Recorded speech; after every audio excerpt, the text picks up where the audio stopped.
अध्यक्ष जी, मैं हाल ही में संयुक्त राज्य अमेरिका में रह रहे भारतीय और भारतीय मूल के नागरिकों पर हुए हमले की घटनाओं के बारे में इस पुनीत सदन में अपना वक्तव्य देना चाहती हूँ।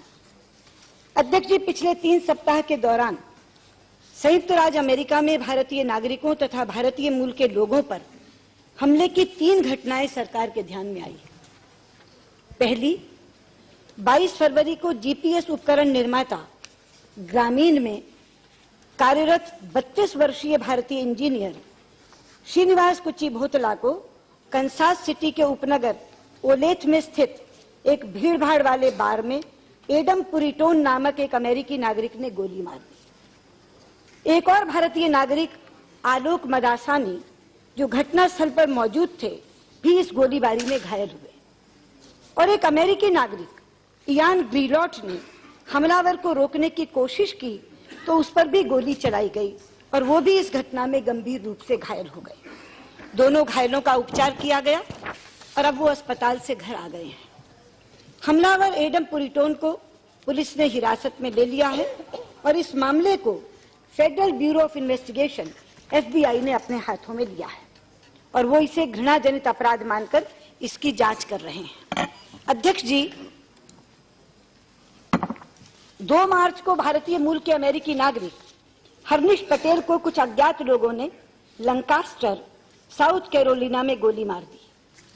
शेरिफ तथा उनके परिवार वालों के अनुसार संभवतः ये डकैती की घटना थी जिसने गलत मोड़ ले लिया। हमलावरों की पहचान करने तथा ये सुनिश्चित करने के लिए जांच पड़ताल की जा रही है कि ये नस्ल भेद से प्रेरित अपराध तो नहीं है। तीसरी, 4 मार्च को भारतीय मूल के एक अमेरिकी नागरिक दीप राय को वॉशिंगटन स्टेट में सिएटल के निकट केट में कुछ अज्ञात लोगों ने गोली मार दी। कहा जाता है कि मारने के पहले उसे देश छोड़कर जाने को कहा गया था। हमारी जानकारी के मुताबिक श्री राय सुरक्षित हैं तथा खतरे से बाहर हैं। अपराधी को अभी गिरफ्तार किया जाना है। केट पुलिस विभाग द्वारा इस मामले की जांच पड़ताल की जा रही है, जिसमें FBI सहयोग कर रहा है। जांच एजेंसियों को अभी यह तय करना है कि क्या ये घृणाजनित अपराध है। श्री दीप राय का उपचार किया गया है और उन्हें अस्पताल से छुट्टी मिल गई है। इन तीनों मामलों में सरकार ने अपने राजदूत आवासों तथा कौंसिल आवासों के माध्यम से प्रभावित लोगों तथा उनके परिजनों को हर संभव सहायता देने के लिए उनसे तत्काल संपर्क किया। मैंने स्वयं श्रीनिवास कुचिभोतला और श्री दीप राय के परिजनों से बात की है। अध्यक्ष जी, सरकार ने इस मुद्दे को अमेरिकी सरकार के साथ काफी उच्च स्तरों पर उठाया है और उन्हें अपनी गहरी चिंताओं से अवगत भी कराया है। हमने वहां रहने वाले प्रवासी भारतीयों की संरक्षा और सुरक्षा और इन घटनाओं की शीघ्रातिशीघ्र जांच सुनिश्चित करने के लिए आवश्यक उपाय करने के लिए कहा है।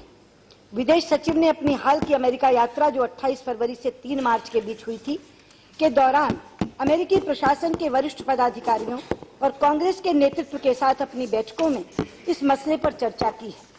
अमेरिकी प्राधिकारियों ने अत्यंत सकारात्मक रूप में अपनी प्रतिक्रिया दी है और हमें आश्वस्त किया है कि शीघ्र न्याय सुनिश्चित करने के लिए वे सभी संबंधित एजेंसियों के साथ मिलकर काम कर रहे हैं। अमेरिकी नेतृत्व द्वारा प्रशासन और कांग्रेस में इन घटनाओं की व्यापक निंदा की गई है।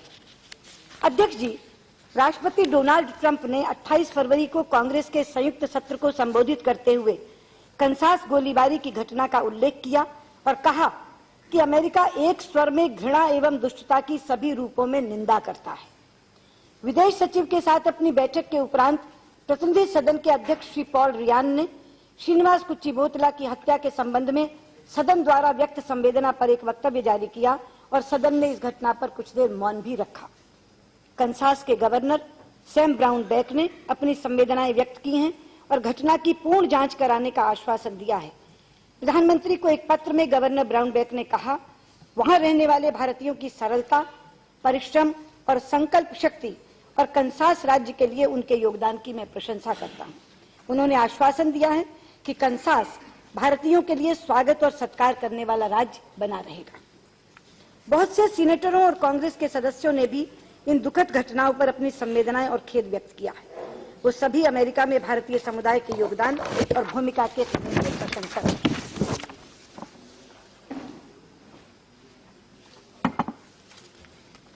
अध्यक्ष जी, अभी हाल ही में 9 मार्च को अमेरिका के होमलैंड सिक्योरिटी के सेक्रेटरी जॉन केली ने एक वक्तव्य जारी करके इन घटनाओं की जोरदार निंदा की है। अपने वक्तव्य में उन्होंने कहा, मैं उन्हीं के शब्दों में उनका उल्लेख कर रही हूं, मैं सिर्फ व्यक्तियों के ही नहीं बल्कि सभी समुदायों में भय और अभित्रास बनाए रखने वाले किसी भी हिंसक कृत्य की पुरजोर निंदा करता हूं। मैं इन घटनाओं की स्थानीय, राज्य और संघीय जांचों में सहायता के लिए होमलैंड सिक्योरिटी विभाग के पूर्ण सहयोग का वचन देता हूं। सेक्रेटरी केली ने आगे कहा, अमेरिका का यह इतिहास रहा है कि उसने हमेशा लोगों का सत्कार किया है और उन्हें अपनाया है, चाहे वे किसी भी धर्म, नस्ल, जाति अथवा राष्ट्रीय मूल के हों। उन्होंने वचन दिया कि उनका विभाग उन विदेशी सरकारों के साथ मिलकर काम करेगा जिनके नागरिक इन हिंसक कृत्यों से प्रभावित हुए। अध्यक्ष जी, लोगों के बीच आपसी संपर्क ही वो आधार है जिस पर भारत और अमेरिका के बीच रणनीतिक भागीदारी बनी है। ये तथ्य कि अमेरिकी समाज के सभी तबकों ने इन घटनाओं पर गहरा शोक और खेद व्यक्त किया है, हमें इस बात के प्रति पुनः आश्वस्त करता है कि इन अलग अलग घटनाओं के बावजूद अमेरिकी समाज दोनों देशों के लोगों के परस्पर संपर्क को महत्व देता है। अध्यक्ष जी, 9 मार्च को विचार विमर्श में श्री भर्तृहरि मेहताब तथा श्री मोहम्मद सलीम ने अमेरिका सरकार द्वारा जारी यात्रा परामर्शी का जिक्र किया था, एडवाइजरी का, जो मोटे तौर पर अमेरिकी नागरिकों को भारत की यात्रा से बचने की सलाह देती है। मैं माननीय सदस्यों को आपके माध्यम से सूचित करना चाहूंगी कि वर्तमान में भारत के लिए कोई यात्रा परामर्शी लागू नहीं है। उनकी विश्वव्यापी सावधानी रिपोर्ट में भारत का संदर्भ जरूर शामिल है, जिसे अमेरिका का विदेश विभाग प्रत्येक 6 महीने में हर वर्ष मार्च और सितंबर में जारी करता है। इन्हें खतरों के मोटे आकलन के तौर पर जारी किया जाता है और भारत के बारे में इस प्रकार के संदर्भ उनकी पूर्व रिपोर्टों में भी शामिल किए जाते थे। इसलिए इनका संबंध अमेरिकी प्रशासन में परिवर्तन से बिल्कुल नहीं, जैसी की धारणाएं बनाई गई। वास्तव में भारत के विशेष संदर्भ में ऐसी बातें विगत की रिपोर्टों में कहीं अधिक विस्तार से कही जाती थी। यात्रा परामर्शियां जारी करना एक सुस्थापित वैश्विक प्रथा है और भारत सरकार ने भी विगत में अमेरिका जाने वाले भारतीय नागरिकों के लिए विशेष स्थितियों के बारे में यात्रा परामर्शियां जारी की हैं। अध्यक्ष जी, इन माननीय सदस्यों के द्वारा इससे संबंधित एक और प्रश्न उठाया गया कि क्या सरकार के पास अमेरिका की यात्रा करने वाले अथवा अमेरिका में रहने वाले भारतीयों के लिए परामर्शी जारी करने की कोई योजना है। मैं कहना चाहूंगी कि इन घटनाओं पर अमेरिकी राजनीतिक नेतृत्व तथा कानून प्रवर्तन अधिकारियों की शीघ्र एवं स्पष्ट प्रतिक्रिया और अमेरिका में चारों ओर से संवेदना एवं समर्थन के व्यापक संदेशों ने हमें ये विश्वास दिलाया है कि ये कुछ मुट्ठीभर लोगों से जुड़ी घटनाएं हैं और ये समूचे अमेरिका के नागरिकों की भारत के प्रति वास्तविक संवेदना को नहीं दर्शाती। ये तथ्य इस बात की पुष्टि करता है कि इयान ग्रीलॉट अमेरिकी नागरिक ही हैं जो 2 भारतीयों की सहायता करने के लिए आगे आए और उन्हें बचाते हुए गंभीर रूप से घायल हुए। मैं उनकी बहादुरी को सलाम करती हूं और मुझे विश्वास है कि ये सदन मेरे साथ मिलकर उनके शीघ्र स्वास्थ्य लाभ की कामना करेगा। अध्यक्ष जी, अंत में मैं इस सदन के सदस्यों को पुनः आश्वस्त करना चाहूंगी कि विदेशों में बसे भारतीय डायस्पोरा की सुरक्षा तथा संरक्षा हमारी सरकार की सर्वोच्च प्राथमिकता है।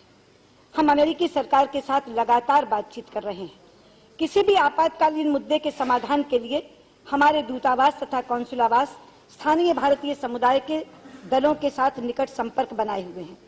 मैं विश्वास दिलाती हूं कि हम विदेशों में रहने वाले भारतीयों के जीवन को प्रभावित करने वाली किसी भी गतिविधि के प्रति सतर्क हैं और उनके हितों की रक्षा करने के लिए हर संभव कार्य करेंगे। अध्यक्ष जी, उस दिन जब ये चर्चा हो रही थी, मैं टीवी के सामने बैठकर उस पूरी चर्चा को सुन रही थी।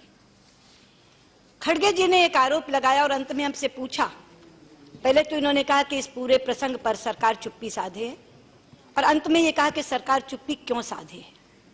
मैं आपके माध्यम से खड़गे जी और पूरे सदन को ये बात कहना चाहूंगी कि कोई भारतीय बाहर संकट में हो और ये सरकार चुप्पी साध ले, ये संभव ही नहीं है।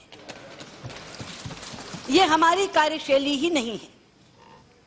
पूरा सदन और पूरा देश इस बात का साक्षी है कि अगर एक भी भारतीय संकट में आता है तो हम 24 घंटे के अंदर उसकी पीड़ा का निराकरण हो इसका प्रयत्न करते हैं।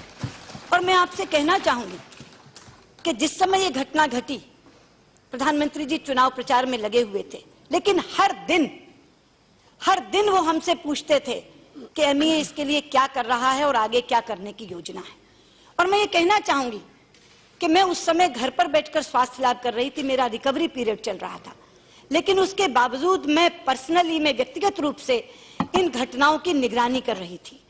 और जिस दिन ये घटना घटी उसी दिन मैंने श्रीनिवास के पिता और उनके बड़े भाई के शास्त्री से हैदराबाद में बात की, उनकी पत्नी सुनैना से बात करने के लिए कंसास फोन मिलाया। श्रीनिवास के छोटे भाई कैलिफोर्निया से कंसास पहुंचे हुए थे, तो उन्होंने कहा कि सुनैना अभी अभी सोई हैं। तो मैंने कहा उन्हें कह दो कि जगाएं नहीं, लेकिन जब उठें तो बता दें कि मैं उनसे बात करना चाहती हूँ। और इस बात को सुनैना और उनके परिवार वालों ने एक्नॉलेज किया है। मैं सुनैना का एक पत्र हमारे कौंसिल जनरल को गया है, उसके 2 अंश आपको पढ़ के सुनाना चाहती हूँ, क्योंकि जिस दिन ये घटना घटी हमारे कौंसिल जनरल के यहाँ से 2 अधिकारी उसी दिन कंसास पहुंच गए और उसके बाद कौंसिल जनरल स्वयं वहां पहुंचे। वो अनुपम रे को ये मेल उन्होंने भेजी है, मैं सिर्फ 2-3 अंश आपकी अनुमति से पढ़ के सुनाना चाहती हूँ। डियर डॉक्टर रे, उन्हीं को उन्होंने लिखा है, Thank you so much for all the assistance that I received during the time of crisis. Words cannot describe how thankful I am to all of you. Thanks to Dr. Joshi for traveling immediately to Kansas. ये वो पहले अफसर थे जो वहां पहुंचे, and assisting us with all the formalities, even on a holiday to the consulate. Dr. Ray, thanks much for traveling in person to Kansas and meeting Kansas Governor Brownback and taking up the issue and raising our concerns. Also thank you for talking regarding my immigration status and requesting help from them. Appreciate all your help and time. Srinivas के परिवार के यहाँ से 5 लोगों ने मुझसे मिलने के लिए समय मांगा है, सिर्फ थैंक्स करने के लिए। इसी तरह दीप राय के फादर सरदार हरपाल सिंह ने, मैंने उसी दिन बात की उनसे, और उन्होंने मुझसे कहा, नहीं पुत्र जी, पुत्र ठीक है, ओदे बाजू ते सट लगी है, पर वो अस्पताल विच है, खतरे तो बाहर है। मैं तुहाडा बहुत धन्नवादी हां, मैं कदे किसी मिनिस्टर नूं ये नहीं सुनिया कि गल करदा सीधा, पर तुसी गल कर रहे। अब मैं ये कहना चाहती हूं कि इस तरह की बात ये कहना कि हमने इस विषय को कहीं उठाया नहीं, हम इस पर चुप्पी साधे हैं, ये बिल्कुल सिरे से गलत है। जितने कार्य हमने किए हैं उसका जिक्र मैंने अपने वक्तव्य में किया है, लेकिन ये मैं अलग से कहना चाहती थी कि उन लोगों ने भी ये आरोप नहीं लगाया जिनके घरों में ये घटनाएं हुई हैं कि सरकार चुप्पी साधे है। ना सरकार ने चुप्पी साधी थी, ना सरकार चुप्पी साधे हुए है। और मैं इस पूरे सदन को आपके माध्यम से आश्वस्त करना चाहती हूँ, किसी भी ऐसी घटना पर सरकार कभी चुप्पी नहीं साधेगी, बल्कि जो कुछ हमसे अपेक्षित है उससे ज्यादा ये सरकार करेगी। इतना कहते हुए मैं अपना वक्तव्य समाप्त करती हूँ।